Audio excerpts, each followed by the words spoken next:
Setelah pertemuan Board of Peace pada 19 Februari yang dihadiri 27 negara, Presiden Amerika Serikat Donald Trump menyebut 9 negara anggota Dewan Perdamaian telah menyumbang iuran sebesar 7 miliar dolar Amerika Serikat atau setara 118 triliun rupiah.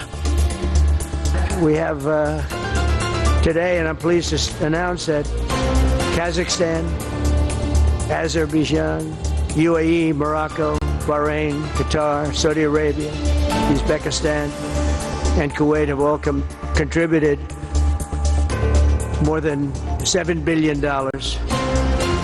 toward the relief package. That's great. Thank you, fellas. Thank you. Pemerintah menegaskan, keanggotaan Indonesia di Board of Peace tidak mensyaratkan iuran tetap 1 miliar dolar Amerika Serikat. Menteri Luar Negeri Sugiono menyatakan, kontribusi dana bukan syarat keanggotaan dan Indonesia telah resmi bergabung tanpa kewajiban pembayaran tersebut. Nggak ada. Jadi dari awal saya bilang, ini yang namanya itu bukan iuran keanggotaan. Bukan syarat keanggotaan, tidak. Kita sekarang sudah anggota, nggak perlu bayar juga nggak apa-apa. Tapi kalau misalnya, kemarin tuh kita mau jadi anggota permanen, ada kontribusi 1 miliar itu, kan gitu.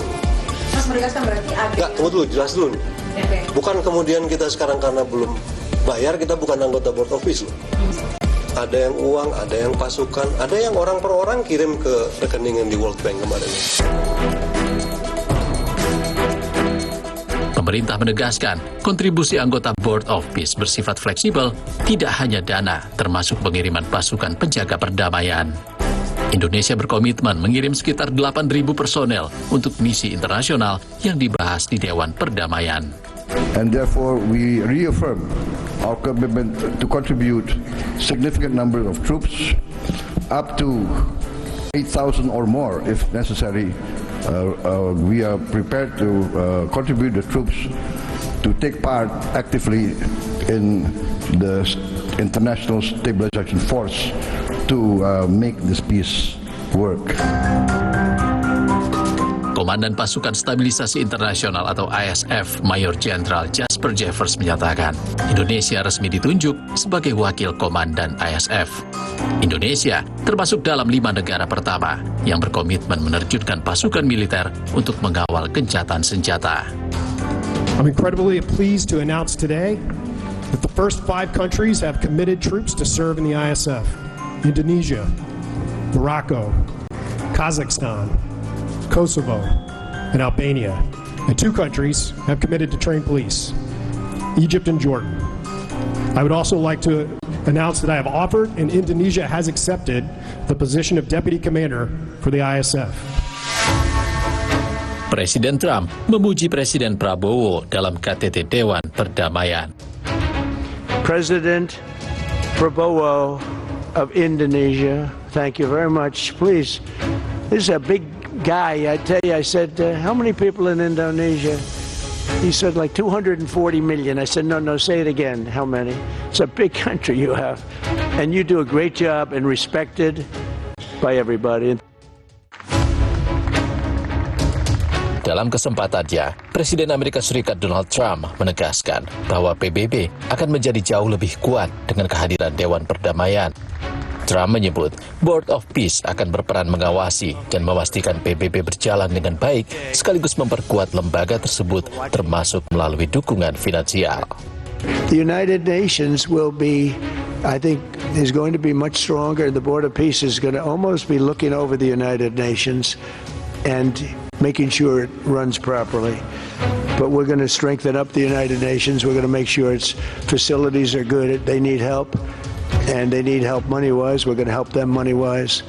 And we're going to make sure the United Nations is viable. Tak semua negara menyambut Board of Peace dengan antusias.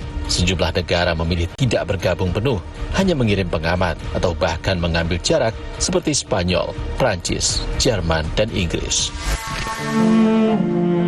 Pakar hubungan internasional Dina Praptora Harja menyebut, dengan bergabungnya ke Dewan Perdamaian, kredibilitas Indonesia menurun dan harus berhati-hati dalam mengambil sikap. Indonesia tuh harus lebih hati-hati karena kredibilitas Indonesia sekarang notabene sudah turun gara-gara masuk di Board of Peace ini. Dan ada baiknya supaya harkat martabat bangsa kita kembali lagi, bahwa kita memang tidak bisa disetir oleh agenda yang nggak jelas dari Amerika Serikat, yang tidak stabil juga dari mekanisme kerja Board of Peace ini. Lebih baik kita mengusulkan untuk keluar saja. Wakil Presiden ke-13 RI Ma'ruf Amin menilai Indonesia harus konsisten dalam prinsip mendukung kemerdekaan Palestina. Indonesia perlu mengkaji apakah BOP sejalan dengan prinsip itu. Yang penting itu begini, kita itu kan tetap punya target kita atau politik luar negeri kita di dalam masalah Palestina. Dari sejak tahun 55 kita menghendaki agar Palestina merdeka. Yang kedua, kita sudah mendukung kesepakatan di PBB adanya two-state solution. Kekhawatiran menguat ketika muncul wacana keterlibatan Indonesia dalam pasukan penjaga perdamaian.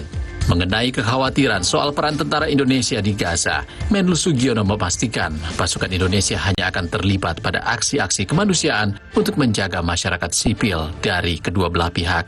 National caveat kita juga sudah kita sampaikan ke ASF bahwa kita tidak melakukan operasi militer, kemudian kita tidak melakukan pelucutan senjata, kita tidak melakukan apa yang disebut demilitarisasi.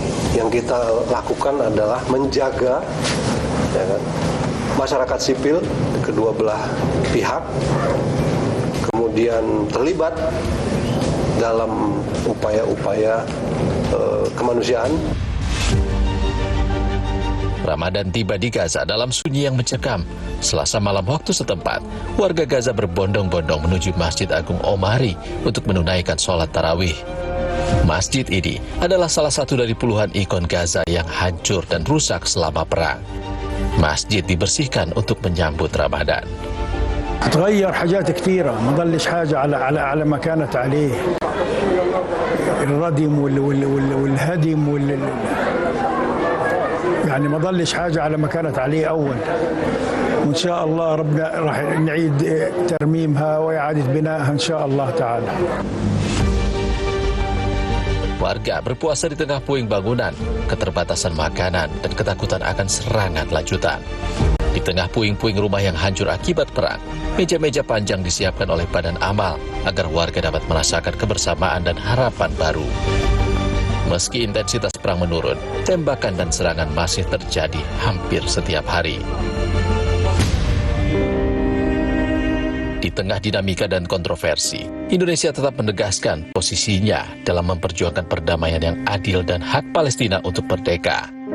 Kehadiran Presiden Prabowo di BOP diharapkan memantik kerjasama internasional yang lebih kuat untuk menyudahi konflik berkepanjangan ini.